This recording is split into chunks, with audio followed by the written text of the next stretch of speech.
Creative testing in 2024 has never been more complicated. With all the different people, you've probably seen their creative testing structure. A lot of people don't know, quite frankly, what to do, and it's because they've seen so many different advices from so many different people. In this video, I want to walk you through our creative testing structure and why I believe it's actually the most simple version that I've seen yet. Now, I want to make it very clear, we have gone over the last 8 years running meta ads through all different phases of creative testing. We've gone through very complicated, very technical setup to where we've landed now that I believe is actually probably the easiest way to creative test across my 15 different teams of e-commerce strategists, all the different brands that they work on. And there's a few things you're going to watch in this video. One, I'm going to show you core philosophies you need to know to creative test well. Also, I'm going to show you how we set it up in the meta ad account, so you will actually see the physical setup as well. So make sure you stick around to the entire video because you may miss out on the missing piece you need to demystify all of it and make it quite simple. Because creative testing right now in 2024, if you don't know this already, it's the most important piece to scaling advertising for brands. It's the reason why a lot of brands that come to us, why they can't scale, because they're not testing enough volume of creatives, or frankly, they're not testing the right things. And that's the number one reason why, for example, Brand came to me last week and was showing me his ad account. And sure enough, when I asked them, well, what are you testing? Why are you testing it? They couldn't give me an answer because they're often just throwing stuff against the wall, hoping it will stick. If that is you, what you're relying on is just by sheer luck, you are going to find that magic variable that's going to allow you to make the next ad that's going to scale. I don't know about you, but I'd rather not rely on luck. I'd rather rely on a proven method and a proven system, which is I'm going to walk you through that. But what you need to understand to creative test effectively in 2024 is the core backbone and foundations. And I'm going to walk you through 3 quick principles, and then I'm going to show you the ad accounts and the rules of how we set that up.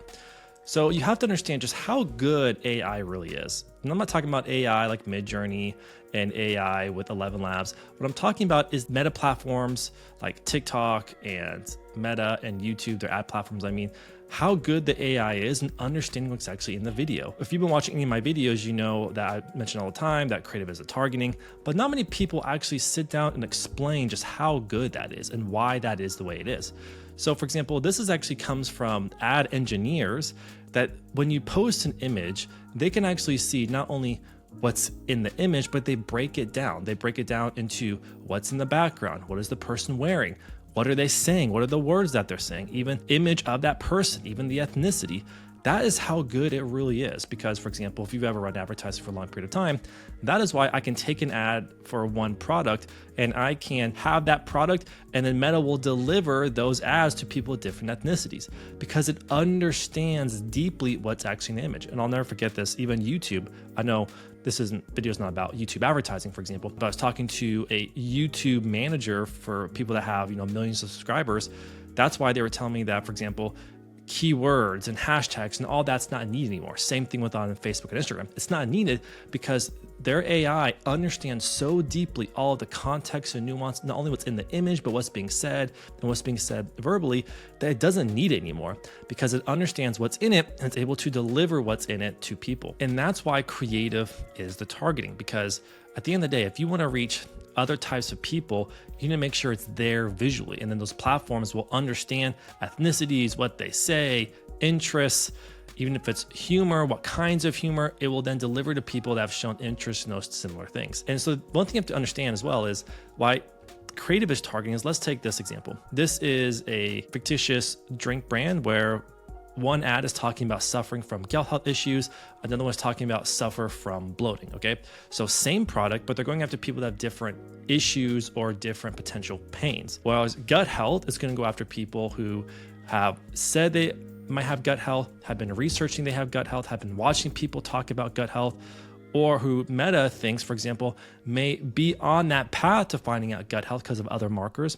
Same thing for bloating, or people who have talked about losing weight or getting fit, right? They're so sophisticated that it's reading not only what's in the image, the context of the image, and the text in the image, and then it's delivering to those people. Because why creative is targeting is because it will deliver to different pockets of people like this. So you can have 2 separate ads or as many number of ads as you have, and Meta will understand the nuances of it and then deliver it to people on their platform that they think are the most probabilistic to be interested or have been interested or will be interested or on the path of being interested in that particular product. And that's why creative is a target, because the theme of this video is going to be, you have to know what the heck are you actually testing. That's the first step for creative testing. And I have to start here because you can just randomly make a bunch of different creatives because you saw something fun on TikTok or you saw something fun on YouTube, and that could work, especially if you're a person that you can be quite funny.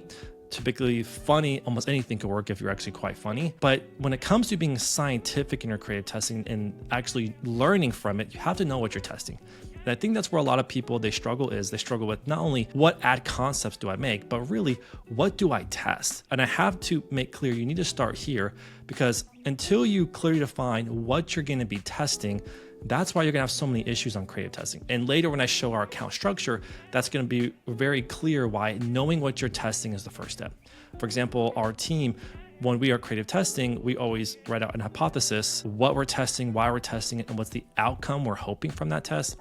Not just to add more work to ourselves, but we're doing it because when you go through that mental process, that is how you learn. And ahead of time, you're defining what you're going to test.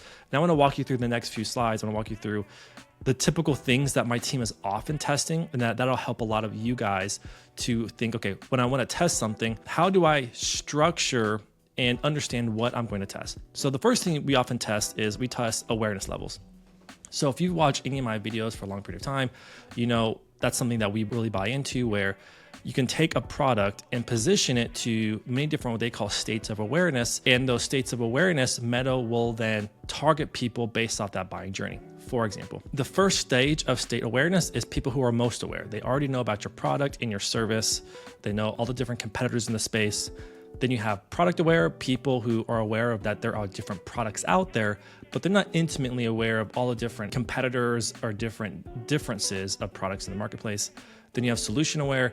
Those are people who they're aware of that there is a solution to their problem, but they're not educated enough on the product that's going to deliver that solution. So a great example would be like an energy drink for a person who wants an energy drink, but that has low caffeine. They want the solution of, man, I really wish I had an energy drink that had low caffeine, but they're not aware of what are the products out there that deliver that thing. Then you have problem aware, people who know that they have a problem, but they haven't begun to realize what the solution is. And then unaware, people who are completely unaware that they have a problem or that they could have a problem. So we always typically, this is one of the things that we will start with testing, because that right there can unlock new pockets of people on Meta. It can unlock new total addressable markets, which I've talked about a lot on this YouTube channel. And so that's one of the things we're often testing, because when a brand is stuck and they can't scale, by unlocking new states of awareness, you can unlock new total addressable markets. Another thing that we test as well is levels of sophistication. This is an advanced positioning technique. I'm not going to go through in a lot of detail, but essentially it's in market sophistication. Stage 1 means you're the first to market. Stage 2, more people are coming into the space, so that means you have to start embellishing a bit more. Stage 3 is that everyone's kind of copying each other. So now what you have to do is you have to release a new mechanism and embellish some more. Stage 4 is that it's just everyone's doing the exact same thing. So now you have to keep including that new mechanism and then also embellish. And stage 5 means it's completely dead market, or you have to open up a new market. Now, that's another thing we often test. And the point that I'm showing these to you is because I want to give you the ideas of, when it comes to creative testing, what should you be testing? What are the levers that give you the highest impact on what you're testing? And what I'm walking you through are the things that my team focus on that gives us the highest impact of changing account performance or getting lower cost per purchase. So for example, for all the different levels of market sophistication, here's an ads that my team made for that brand that shows how you can position the ad to different levels of that market sophistication. Or you could just test different angles. So we do this a lot as well. When we have a good concept, we'll test many different angles. That can give a lift in performance, because often if you tested the same image, for example, in 10 different angles, you typically will have 1 or 2 of those that actually outperform the others. For example, we learned this a lot many years ago, where we would take a video and just change up the thumbnail in the first 2 seconds, make 10 variations of that. And it was like ad number 2 and ad number 9 that went on to spend millions of dollars. Then if you're running videos, you can be changing out and testing different parts of the video. So we live by creative bricks, where essentially for a video ad, there's components and structure to successful video ads. All videos have a hook, body, and call to action that leads a person from why the heck should they care, to removing their disbelief, to building desire about that product, and then satisfying that desire. But then if you double click into that, each scene of a video plays an important role into the success of that video. You have hooks and problems and agitates, how you resonate with their mass desire, how you introduce the product, how you feature the benefits, show the benefits of the benefit, the results, the proof. So there's even components to a video like that. And again, I'm showing you that to know what you're testing means you have to think ahead of time. What am I going to test? If I'm going to test a video, okay, what about that video? Is it a whole new concept? Am I wanting to change out just the hooks? Am I wanting to change up how I demonstrate the product in the videos? It's really important just to know what you are testing so you know what you're learning at the end of it. Now, this is something my team uses on creative testing, because when it comes to creative testing, some things have higher impact than others. And we call this the impact hierarchy for creative testing. Some things that you're creative testing will have very small improvements. Some things will have massive improvements.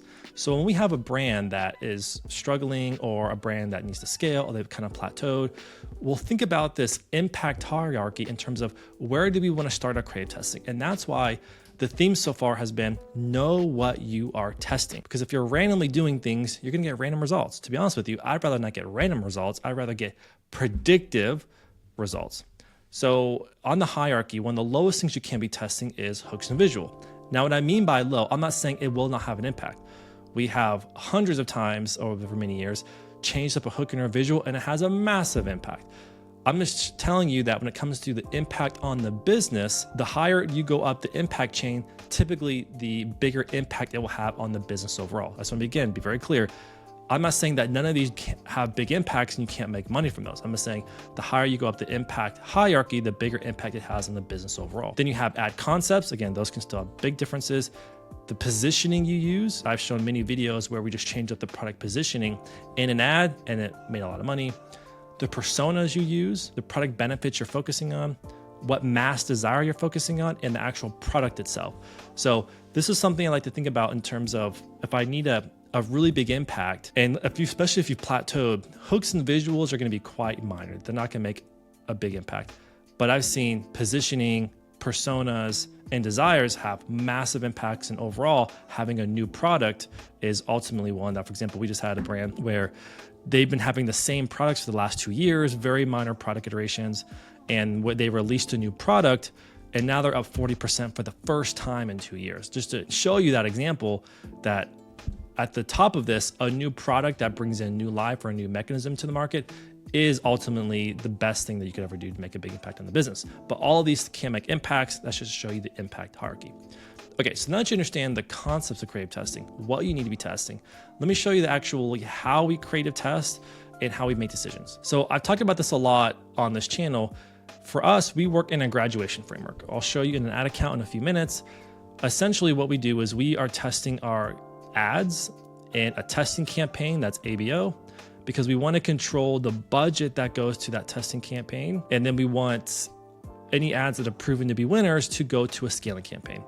In a previous video, I talked about why that is and the learning phase, and that how you want to have more stability. So you want more budget going behind campaigns that have the most amount of data, which is a whole different conversation. But what we do is we test ads in a testing campaign that's ABO. When they are proven to hit certain criteria in what we call a winner in testing ad, then we'll then graduate that into our scaling campaign for it to have the majority of the budget behind that and other winners. Each ad set, which I'll show you this in the ad account in a few minutes, each ad set is a batch test. What I mean by that is, let's take this mouse, for example. Okay, let's say I sell mouse, I'm a brand that sells computer mouses, and I have one batch test talking about how much more efficient this is. You can click 10 times faster than other mouses. And let's say I have another creative batch that's saying how much faster I can move this around and get stuff done, right? And let's say a third batch is about how much more comfortable it is in ergonomics, so I'm not going to get cramps in my hand. Same product, but 3 different concepts and angles.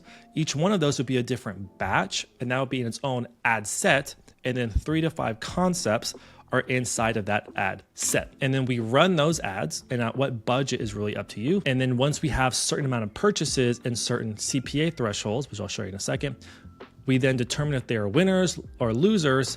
And if they're winners, we graduate them. If they're losers, we turn them off. So let's walk you through how we make those decisions. So we have rules by which we make these decisions. So let me walk you through what this means. A CPA means cost per purchase or cost per acquisition. So how much is it costing us to get a purchase? This is what we use to kill things. And if it passes this criteria, then we put it into the scaling campaign. If we've spent 1 times our target CPA without any purchases, and the cost per outbound click is over 2 times what the evergreen average is, we kill it. So for example, if in our scaling campaign, our average outbound cost click is $2, but in this campaign, we've spent over our CPA threshold. So let's say I'm willing to acquire a customer for $50.